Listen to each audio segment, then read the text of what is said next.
This is Deborah Voorhees, director of 13 Fanboy, and Tina from Friday the 13th, Part 5. You are listening to Don't Go Out There Horror Movie Podcast.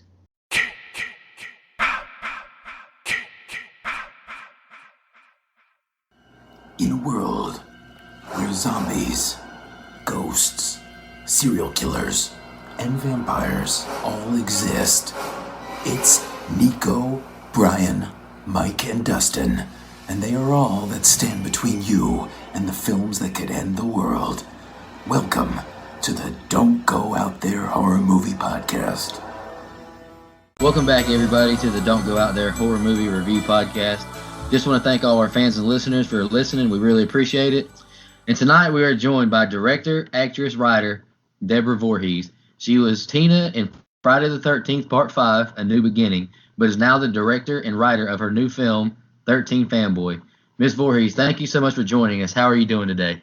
I'm doing terrific. Thank you guys so much for having me. Oh, absolutely.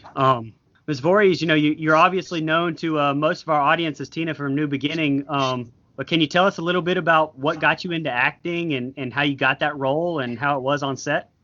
Sure. Well, I started out acting when I was still living in Dallas. And ironically, the very first thing I did was on the TV show Dallas. I was on 7 different episodes with speaking roles, and then several other times as an extra. And then I started working behind the scenes. And not too long after working on Dallas, I went ahead and moved out to Los Angeles. And basically, you get an agent, and your agent puts your name out there. And I went in. It was a huge cattle call for the film. There was 3 days of long lines of people coming. And so I was very honored to be chosen. It was a lot of fun. Can you talk a little bit about the transition from actress to now the trifecta of actress, writer, director? Yes. I loved my time as an actor, but as an actor, you really don't have a lot of control over what's going on. You take the roles that come to you. You don't have a choice on how the film's edited together, or what exactly you want to do. As an actor, you want work, so you take what work is out there. By doing my own thing, I was able to not only write it and put together something that I really wanted to do, but I can take it from the beginning to the end. And sure, even as a director, it still has differences than what you initially had in your mind, because of course, what you're doing is you're putting a team together, and that team comes together and they help create, the kills and how the performances will go. I mean, right. It very often, sometimes I always know exactly what I'm thinking and what I want from my actors. However, the first thing I do is nothing with my actors. That's super important, because you want to show them respect and let them show you what they've got and what they're thinking. And if it's not, I don't feel like it's working, or it's not the right thing for the film, then I'll redirect. But very often they come up with something better than what I had imagined. So it's really it's wonderful to be the director.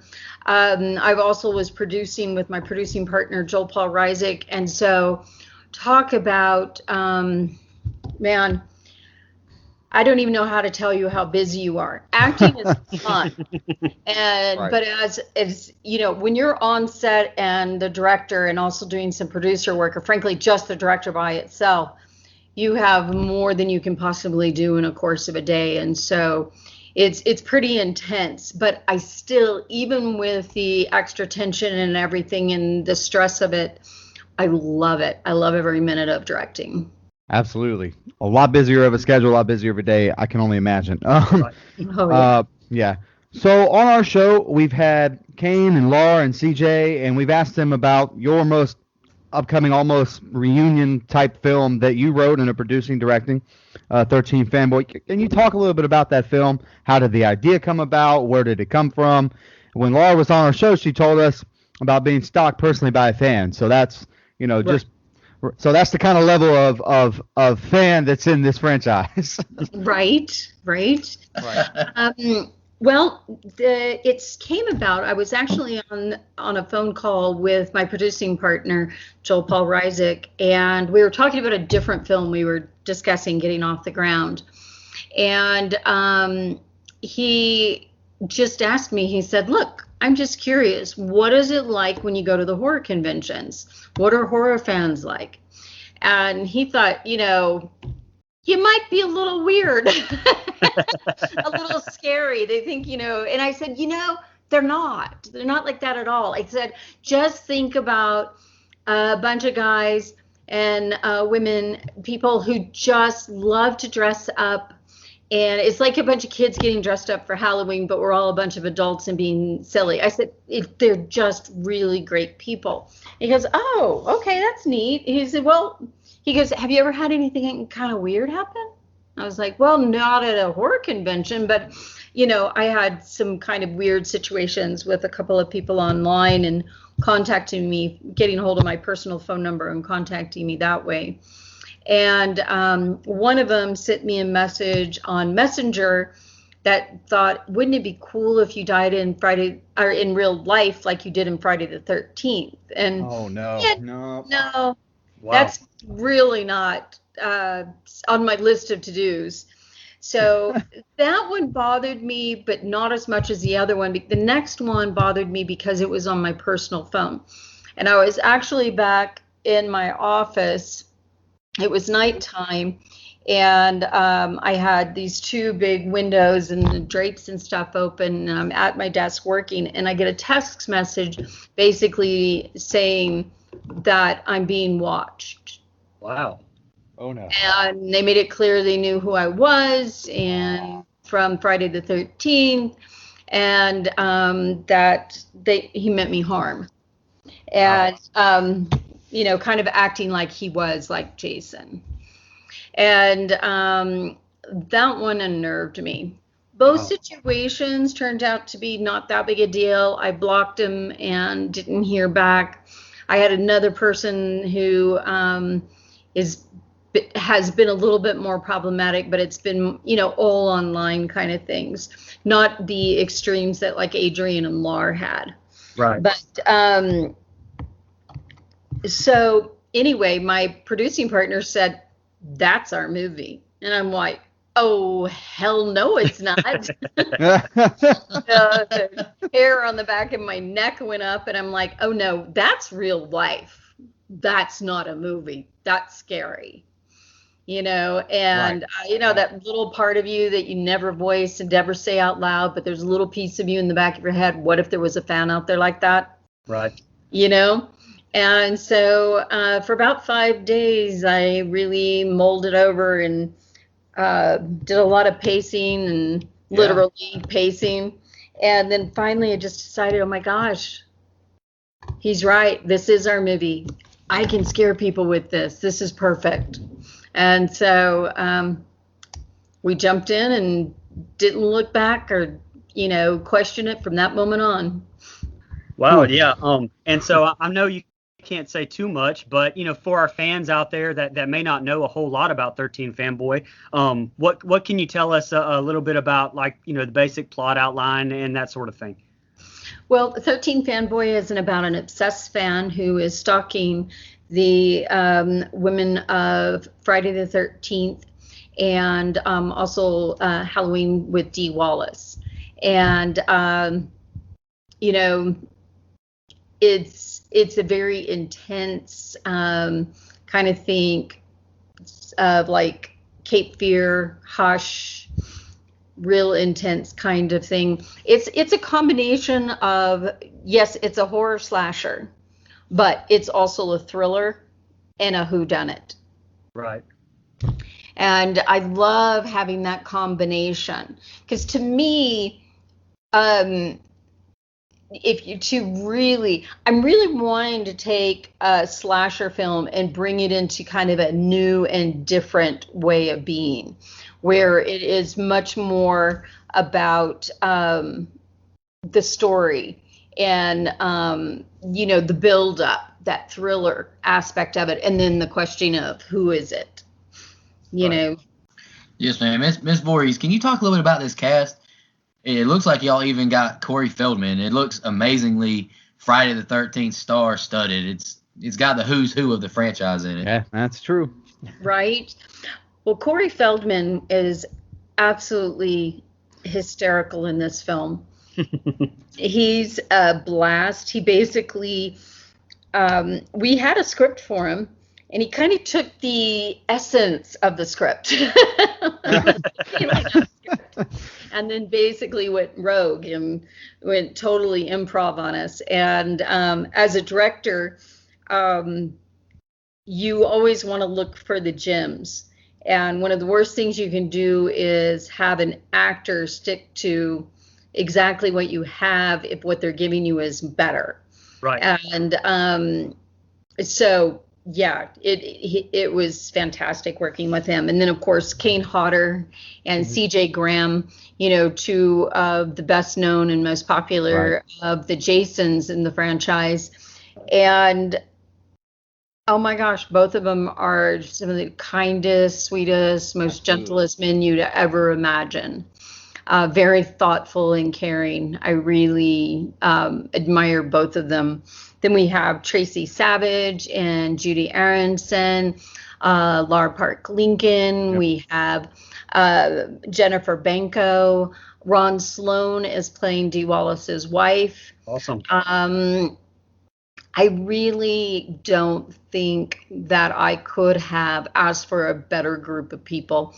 I'll be truthful with you, I was a bit nervous. I play a role in it as well. And I was worried about myself and everybody else because a lot of us haven't done much in the way of acting. And like, this film is going to be shot. Of course, I wasn't worried about Dee. She's been working forever. But this film's going to be shot if people are rusty and don't have their acting chops anymore, right? Right. And I was worried about myself. Oh my God, can I do this again? It's been a long time. I was a journalist, and then I was taught British literature and journalism, and so it'd been a while. But I have to say, every single one of them turned out to be amazing gems. It really worked out extremely well. I couldn't be more thrilled to have this group of amazing actors in this film. Oh yes, ma'am. I mean, everyone on this show is excited about it. There's a lot of excitement about it, but some have been kind of mistaking it for a fan film. Can you set the record straight on that? Will we see this in theaters or won't we? Well, I really hope we will. That was our goal from the beginning, and we've had several offers for a theatrical release from distributors. Right. It's a matter of picking one. I don't know what's going to happen right now with the COVID. Right. Absolutely. The virus is definitely a sticking spot for us. I have learned that we have about 600 drive-in movie screens in the United States, which I didn't know we had so many. I was really surprised. I didn't either. And it is possible that the source that I was looking at is wrong, but I'm wondering if we couldn't do a drive-in movie release. It's just so much depends on, when they open them up. We were hoping for a late fall release. So, I would love to tell you, yes, it's definitely not a fan film. I think one of the reasons it kind of ended up getting put in that mix of fan films is because there were a couple other people raising money at the same time that we were for this film. And we had several people say, oh, I just gave to that one. I thought it was you guys. Like, nope, wrong one. And so, yeah, there was definitely some confusion on what this was because of that. But I think for the most part, people are kind of getting the idea. Oh yeah, absolutely. And speaking of that, I mean, you've approached this movie a little bit differently to the fact that you were very inclusive with the fans. I mean, I saw where you even gave them an opportunity to be in the movie. Can you talk a little bit about that and what made you decide to go that route? Well, 13 Fanboy. How can you not have the fans involved? you know, and I had gotten to know so many of them. I have a group called Deborah Voorhees Sheer Horror group, and I've just gotten to know so many of them through that and through the convention that it was just like, I've got to get these people actually there, boots on the ground. So I did several things, and not just inviting them to come on set to be a part of our horror convention and be extras, and inviting them to audition for roles in the film. I invited them to submit artwork because I had several things where I needed artwork from people. I invited people to submit music to be included. So I have music and I have artwork from fans. I have, just all kinds of things. Like there's some crime scene photos, all created by a fan. That's awesome. Yeah. So it was important to me to have as many people. I've taken fan names and named characters after them. You know? Awesome. Right. So the fans there's probably not a scene where a fan isn't involved somehow. It might be that somebody is mentioned, and there's one scene where one of our characters receives a package from a fan, and when the card is read, and then the signature at the end is a real Friday the 13th fan name. That's awesome. That's awesome. Yeah, I love that. For 13 Fanboy, you're going the way of the practical effects route in this film. Thank you. Which I know we are all thrilled about as horror fans, because practical is so much better. Oh. I read somewhere you were possibly getting Nora Hewitt, Tom Savini's protege. Is that true? And can you talk about that a little bit? Yes, and in fact, we're fully shot, so we don't have to worry about anything. We're in the editing stage, which is pretty solitary. That's great. So, but yes, Nora Hewitt came, and as you guys know, that she was in the 9th season. She won the 9th season of Face Off. Right. And one of her competitors, Meg Wilbur, was also there, and we had both of them on the film set, and they were both terrific. That's all. We're big practical effects fans on this show, so I'm really glad to hear that. Just because that's what a lot of us grew up on. So that's right? Absolutely. Right. So that's what we like to see. So normally we would kind of ask some of our guests their worst horror convention experience. You kind of really tapped into some of your worst fan interactions, so we really don't want to go back down that road. So let's kind of flip it a little bit, go positive. What is your best or funniest or funnest or any of that at a horror convention or any kind of fan interaction? Oh my goodness, there's so many. I mean, the one thing that I noticed right off are that the fans are just so sweet and so nice. I guess I really liked meeting the little kids. There was this one little boy. I don't think he was more than maybe 5 or 6, and he was in full Roy costume, mask, and everything. That's great. I was just like, I got to get my picture with him, and he was so adorable. That's there were fantastic. 2 twin boys. They were 6, and they were just so adorable because one of them grabbed a hold of my hand and wouldn't let go until finally his dad said, "You have to let her hand go now." And he just sat there and his eyes were huge, just sitting there looking at me and just like, oh, wow. And I was just like, this is just too adorable. He might be too young for this, for Friday the 13th, but he didn't seem to think so. So I think they got it covered. I think they're fine. But, there's been so many. I remember the sweet fan who came by, introduced himself, and he said, "I'm going to go get in my full, outfit, Jason outfit." And he said, "Then I want to come by and get a picture with you." But he did that because he didn't want to just walk up to my table. He didn't want to scare me. And I thought, that is so sweet. I love that. Yeah. I absolutely love that.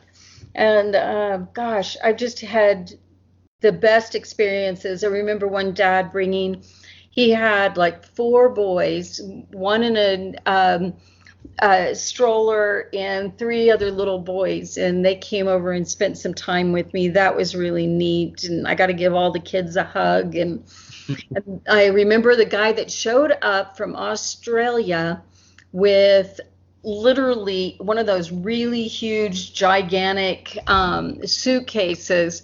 And it was a whole bunch of the books and posters and masks and all different kinds of things from a bunch of his buddies in Australia. And so that was a lot of fun too. But there's tons of different things. You kind of answered it the way a lot of other people do, and that's the sense that there's so many kids at these things, and I think that's great. It's kind of cool because that's how a lot of people came up, and I think it's kind of cool to make the horror slasher genre a little bit of a family experience. Absolutely. And I think there was a time when I wondered how kids would do with it, but I think when the parents show them that it's a pretend world and that it's not real, I think it makes a huge difference. I really haven't seen anything to suggest that it's not okay. I think if the kid was left with the impression it was real, maybe that would be a problem. But they, like, one parent said, oh yeah, when he saw me get killed in Friday the 13th, he was like running around the house screaming, upset and everything. And then they went and got some of my other movies and shows and things and showed him, see, she's still alive, she's right there, it's just make believe. And then they got some videos of people doing horror makeup and stuff to show him how it's all make believe. Oh, that's and awesome. Then he loved horror movies ever since. That's great. I love that. Yeah, that's my story basically. I don't want to bore my co-host with my story again, but that's how I was. I was 6 or 7, and I watched Jason Lives.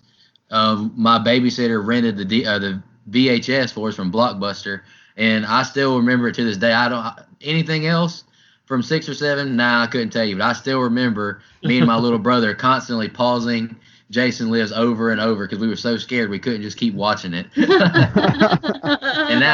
And now we've had CJ on the show, and so many Friday the 13th alumni, and it's so cool to get to talk to all of y'all. It's a great honor, honestly. Well, thank you. It's an honor to talk with you guys too. So yeah, going back one last time to 13 Fanboy, you guys doubled the amount of money you were trying for on that Indiegogo campaign for the movie you briefly talked about earlier. Can people still donate, or how can people help support this movie still? You actually, if you're still wanting to get your name in the credits or anything, you can still do that. Won't be too much longer. As soon as I start doing the credits, we'll cut it off. They basically, Indiegogo allows you, if you make your goal, then they put you where you can do it continuously until the film is finished in post. And so I'm going to cut it off once I start doing the credits, because obviously I need to put everybody's name in the right spot. So everybody listening to this right now, as soon as you get off the listening to this, go to the Indiegogo campaign for 13 Fanboy and get your name in the credits. There you go. Awesome. Oh yeah, absolutely. Ms. Voorhees, just want to thank you for joining us tonight. We really appreciate your time, and we all look forward to watching 13 Fanboy. We're really excited about that. Absolutely. Well, I thank you so much. I'm really excited to see what you guys think of it. Thank you again so much for coming on. Absolutely. Thank you. You bet. You guys take care. You too. Stay safe. Thank you. Bye-bye. Bye-bye. Bye-bye. And just want to remind everybody to don't go